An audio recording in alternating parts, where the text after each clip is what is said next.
Hello Physios, I welcome you all to our channel Physio Vidyapit. Today we are here to study about another topic which is a part of active or the voluntary movement. Okay, we will study about the resisted exercise. Okay, I have made individual videos on assisted, resisted, also about the free exercise, and now we will focus on the resisted exercise. Okay, so my name is Vijay Kumar and let's get started. What is resisted exercise?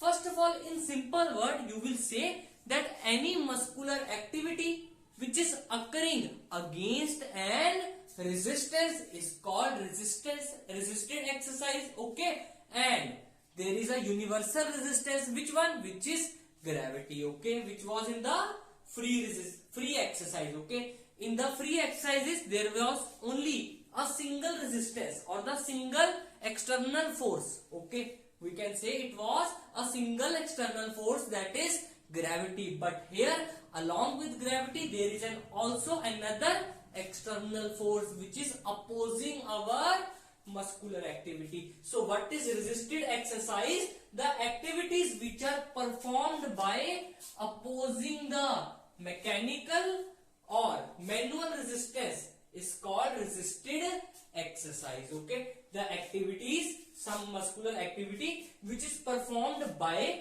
opposing the mechanical or manual resistance is called resisted exercise. I have a dumbbell in my hand, okay, and I am doing elbow flexion. This elbow flexion is against this external, that is mechanical resistance, which is the dumbbell. Also it can be by the therapist, which is manual resistance. I am resisting the elbow flexion. Okay, it is resisted exercise. As now we want to understand about principle of resistance. As we have studied the principle of assistance, now we will study about principle of resistance. The resistance force, here we will study about 2 points. Okay, this is first one and this is second one. First one, the resistance force is applied to an isotonic contraction. Now we are dealing with isotonic. There is word isotonic contraction. Okay, it is isotonic contraction. The resistance force which is applied to an isotonic contraction, that is we want to do resisted exercise which is isotonic in nature. Okay, which is isotonic in nature. Now to an isotonic contraction must be sufficient to increase the intramuscular tension to a maximum without interfering muscle action. Simply it is saying that the resistance force which is required in the isotonic resistance exercise must be sufficient to increase the intramuscular tension of the muscle, but it should not interfere with the action of muscle.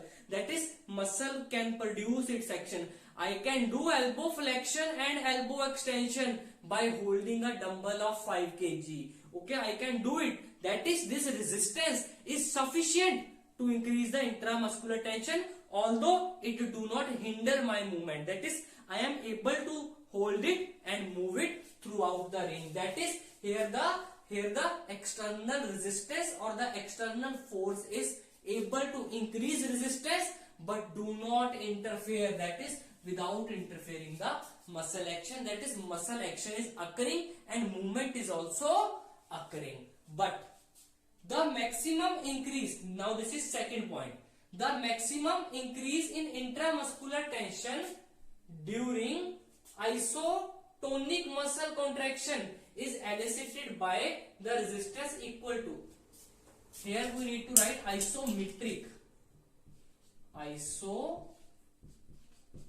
okay, isometric.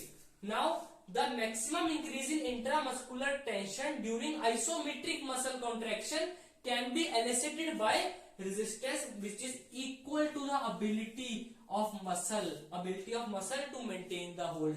That is, to do the isometric resistance exercise, we need to hold a resistance which is equal to ability of the muscle to hold it. That is, I can hold 10 kg dumbbell in my hand, but I cannot do elbow flexion extension. I can just hold it at one point.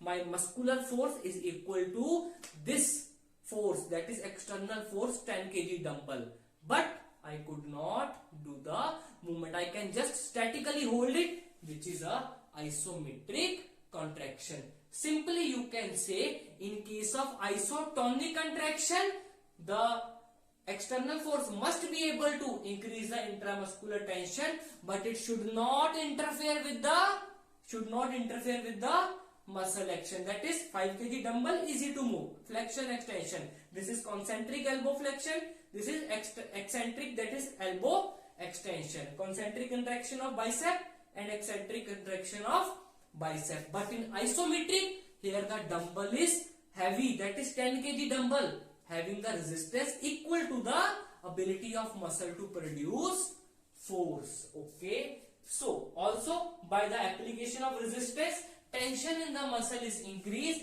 which cause hypertrophy. That is, the size of the muscle fiber increase.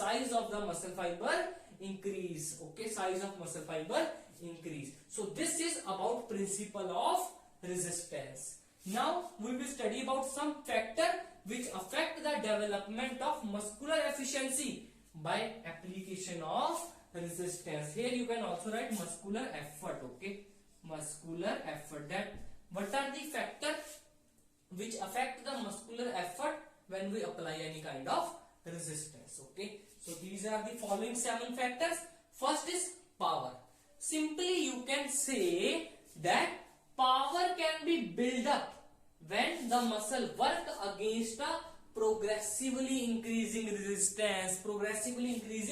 resistance. And here number of time movement is repeated is relatively few as compared to resistance. That is, progressive resistance, low repetition exercise is used. Simply you can say that to increase the power of a particular muscle, you need to do an exercise which is in such a way that resistance is increasing, but the repetition is not that high. That is low repetition, but progressively increasing resistance is used, which is PRE. Okay, PRE, progressively resistance exercise. Okay, so this is for the power. Endurance, it developed in response to repetitive contraction against low resistance. That is low resistance, high repetition exercise. So you can be asked in Viva, that is for power you use progressive resistance, low repetition exercise, but for endurance you use low resistance, high repetition exercise. Progressive resistance, that is resistance increase, repetition less, in which power. But in endurance, high number of duration, that is large number of repetition, but a low resistance. Okay, so in power resistance is more, but in endurance repetition is more. Okay, repetition is more. Then volume, it is the volume of muscle. It can be observed and also it can be measured. Okay, it is the measurement of muscle girth, that is the bulk of muscle. Okay, bulk of muscle, and it develop in proportion to power. Okay, now if somebody asks you that the hypertrophy or the volume of muscle will increase with more endurance or more power, you will say it will increase with more power. That is when we use progressive resistance, low repetition exercise. Okay, so this was third point. Now speed. Simply you can say that muscle can contract efficiently when it moves in its natural speed. Okay, when the muscle is moving in its natural speed. Okay, I am doing exercises with my natural speed, then the muscle is very efficient. But if the speed increase or decrease from the natural speed, the muscular effort tend to increase. Muscle need to do more effort. You can see if speed increase or decrease, muscular effort is increased. This line, muscular effort is increased. Also you need to focus on 2 more points. In reduced speed, if I am doing exercise with a low speed, in reduced speed exercises, gravity exert more resistance on muscle. That is why the effort of the muscle is increasing. Okay, what I have said, muscle is very efficient in its natural speed. Yes, it is very efficient in natural speed. But if speed increase or decrease, muscular effort increase. Why? Because when the speed decrease, that is the speed of muscular contraction decrease, gravity exert more resistance on muscle. Also, in case of increased speed exercise, full range of motion is neglected. It is quite common that whenever we do a particular movement very fastly, we do not move up to the end range. Okay, that is we have tendency to move it from the mid ranges. Okay, so in increased speed exercise, full range of motion is neglected and there can be a trick movement. Okay, here also the muscular effort increase. Simply you can remember that in natural speed there is a good effort, that is muscle is very efficient. Okay, muscle is very efficient, but if it increase or decrease, muscular effort increase. Then leverage, I have explained you in the previous classes. More is the leverage, more is the muscular effort.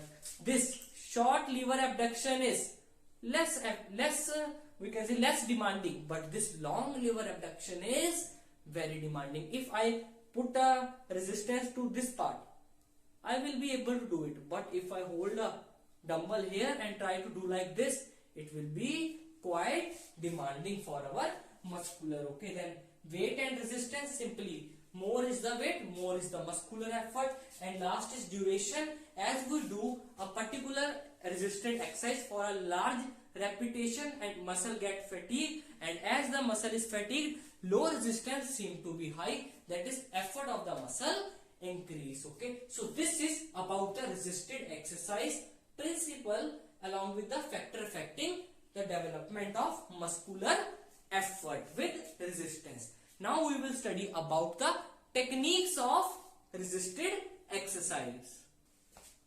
Now we will study about types of resisted exercise, then about the variation of power of muscle in different part of range, then technique, and last is effected uses. Now it is very simple. Okay, so type of resisted exercise, it can be manually or mechanical.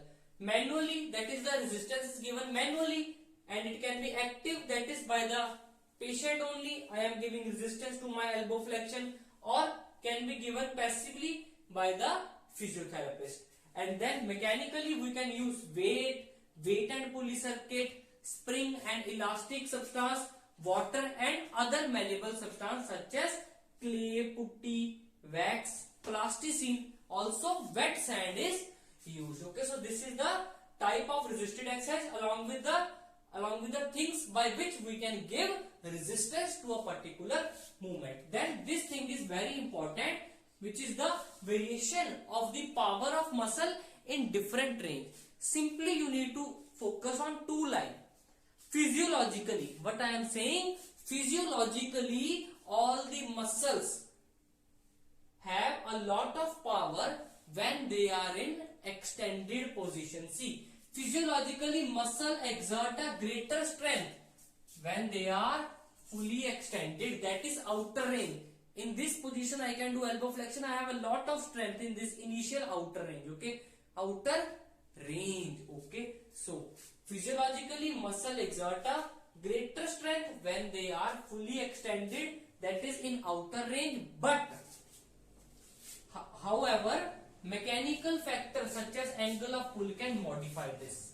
Now I will explain you this thing by a example. In elbow joint, elbow flexor muscle, physiologically they have a lot of strength when they are in extended position, that is in outer range. But in case of mechanically, that is mechanically they have a lot of strength in middle range. Why? Because in this middle range the angle of pull come close to 90 degree, and when the angle of pull is close to 90 degree, the muscle is very efficient. It have a lot of strength. Okay, simply you can say physiologically they have more strength when in extended position, that is in outer range, but mechanically due to angle of pull they can have strength at other ranges, which is in case of elbow flexion in the middle range. Okay, due to angle of pull close to 90 degree. Then technique, it is again very simple, just as the technique of assisted exercise. Starting position, a suitable starting position is required. Then pattern of movement, it can be taught to the patient passively or by any kind of free exercise. Then stabilization, remember one thing, that in case of assisted exercise we use fixation, while in case of resisted exercise we use stabilization, but their effect or motive is same. In the assisted exercise it was due to the reason that the muscle is very efficient, to increase the efficiency of muscle so that there can occur a proper reinforcement of the weaker group of muscle here also. But there is fixation and here is stabilization. If you do not understand the difference between the two, that is fixation and stabilization, you can watch my previous video. You can search it by fixation and stabilization video, Physio Vidyapit. Okay. Then for traction, it is again same. By giving a traction, we put some stretching. We put a stretch on the structures which are close to the joint and stimulate the stretch reflex. Then resisting force is applied. Then character of movement, speed and range. Speed, it is fairly slow and it is in the natural rhythm, and range we prescribe full range of movement. Then repetition, you need to focus on these two things, that for weak and elderly, obviously here we will use low resistance and high repetition, and otherwise we will use high resistance and low repetition. For example, in case of muscle that have undergone a disuse, okay, that have undergone disuse due to any kind of traumatic injury. Okay, high resistance low repetition exercise is used to cause hypertrophy in muscle suffering from any kind of disuse due to any kind of traumatic injury. Okay, now last is this effect and use. This is again very simple. Muscle power can be maintained or increased in case of weak muscle. Second is blood flow to the working muscle is increased. See, blood flow to the working muscle is increased, which provide material for repair and hypertrophy. See, whenever there is a muscle contraction, I have already explained this in assisted exercise part, that there is an increase in blood flow, nutrients come, metabolic waste are wash out. Okay, here you need to focus on this point, that although there is a decrease in blood flow when the muscle actually contract, that is when there is a contraction of muscle, the blood flow is less, but immediate after the contraction there is an increase in blood flow which is 10 times as compared to the normal blood flow to the muscle. See, although blood flow is impeded during actual contraction, but blood contained in muscle immediately after contraction is 10 times to that of rest. Okay, and also this increase in blood flow continue for some time after exercise. Okay, then third is a general rise in BP is obtained. BP is observed in the, also it occurs in anticipation of exercise, that all cerebral cortex, vasomotor center. Okay, and the adrenaline is also released in blood. Okay, then fourth, heat. This is also same. Heat is generated, temperature is increased, further sweat gland are stimulated. Also there is a cutaneous vasodilation to maintain the normal body temperature or to regulate the body temperature. Last is it can increase the strength, power and endurance of the muscle. Okay, so this is whole about the resisted exercise. Now our next video will be on another important topic, which is progressive resisted exercise, that is PRE. Till then, you keep on studying. Thank you to one and all.